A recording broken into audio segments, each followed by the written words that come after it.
जिंतूर शहरातील सुजाण नागरिकांच्या वतीने पूर्वी 61 पट संख्यासाठी जिल्हा परिषद शाळेत 3 शिक्षकांची तरतूद होते, मात्र आता 76 पट संख्येसाठी 3 शिक्षक तर पूर्वी 91 विद्यार्थी संख्येसाठी 4 शिक्षक होते।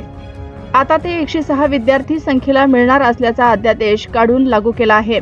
यामुळे गाव, तांडा, वाडी, वस्तीवरील गोर गरीब शेतकरी कष्टकरींच्या लेकरांना शिक्षण मिळणार नाही म्हणून सरकारच्या धोरणाविरोधात गुरुवार दिनांक 3 एप्रिल रोजी निवेदन देऊन अध्यादेश रद्द करण्याची मागणी करण्यात आली आहे। ग्रामीण भागातील जिल्हा परिषदेच्या शाळेत सर्वसामान्य नागरिक, शेतकरी, कष्टकरी यांचे मुलं मुली शिक्षण घेत असतात। शिवाय गावापासून दूर असलेल्या काही वाडी, तांडे या ठिकाणी याआधी शिक्षक संख्या कमी आहे। यातच राज्य सरकारने अध्यादेश काढून ज्या ठिकाणी पटसंख्या जास्त आहे त्याच ठिकाणी शिक्षक दिले जाणार आहेत। परिणामी काही वाड्या, तांड्यावरील पटसंख्या कमी असल्यामुळे शाळाही बंद पडू शकतात। यामुळे ग्रामीण भागातील मुलं शिक्षणापासून वंचित राहणार आहे। म्हणून काढलेल्या अध्यादेश रद्द करावा अशी मागणी शहरातील सुजाण नागरिकांनी तहसीलदार मार्फत मुख्यमंत्री यांच्याकडे केली आहे। निवेदनावर ॲडव्होकेट माधव दाभाडे, बाळासाहेब काजळे, गजानन वाघमारे, माऊली पांचाळ, सचिन आढे, दामू नवले, सारंग आवटे, बालाजी शिंदे, प्रभाकर इखे, अनुप सोळंके, अशोक शेळके, इर्शाद पाशा, नागेश आखात, पाशाभाई कुरेशी, विजय पवने, सचिन राठोड, संजय काळे, राजेश गाडेकर, चव्हाण, अनिल ससे, सखाराम शेळके आदींच्या स्वाक्षऱ्या आहेत।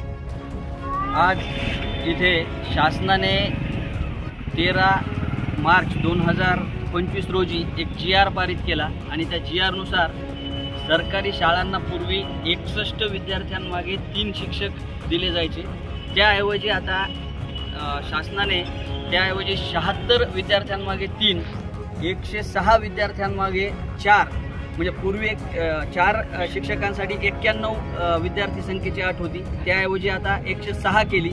याच पद्धतीने 16च्या पटीमध्ये त्यांनी विद्यार्थी संख्या शिक्षकांसाठी वाढवलेली आहे आणि जर पुढे अजून गेलं तर त्यांनी ती पार 35 विद्यार्थी पटसंख्येच्या पाठीमागे 1 विद्यार्थी या पद्धतीनं अटी टाकून एक जिल्हा परिषदच्या शाळांवर अन्याय केलेला आहे।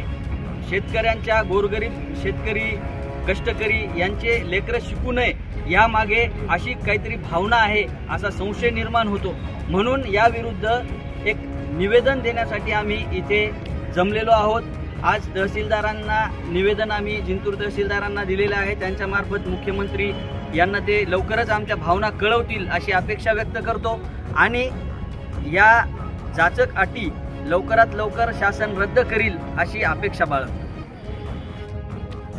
आज या ठिकाणी सरकारने त्या पटसंख्येच्या आधारावर विद्यार्थ्यांच्या संख्येवर शिक्षकांच्या नेमणुकीसाठी जो GR काढलाय, हा GR नसून हे पुढचे पावलं आहेत।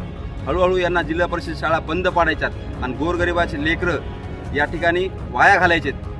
भास्करराव पेरे या ठिकाणी म्हणतात, ज्या ठिकाणी जिल्हा परिषद शाळा बंद पडतील त्या दिवसापासून आपले लेकरं आतंकवादी व्हायला सुरुवात होते। आपल्याला ठरवायचं आहे भारताचं भविष्य कुठं घडायचं आहे। त्यामुळं या जुलमी सरकारचा आम्ही निषेध करण्यासाठी, या GRचा आम्ही निषेध करण्यासाठी आज सगळ्यांनी या ठिकाणी निवेदन दिलेलं आहे। या ठिकाणी एक गोष्ट आम्हाला आवर्जून सांगावीशी वाटली, आज फक्त पटसंख्येचा विषय आहे, उद्या तरुणी हळूहळू जिल्हा परिषद शाळाही बंद पडतील। मारुती ज्याप्रमाणे भीमाला आडवा गेला होता त्या ठिकाणी या सरकारला आडवं जायचं काम आम्ही या निवेदनामार्फत करत आहोत। आम्ही सर्वांना या ठिकाणी आवाहन करतो, सर्वांनी या निवेदनामध्ये, या आंदोलनामध्ये आमचं सहकार्य करावं। आज आम्ही या ठिकाणी निवेदन दिलेलं आहे, जर सरकारने याच्यावर योग्य भूमिका नाही घेतली तर आम्ही यासाठी आंदोलन उभारू।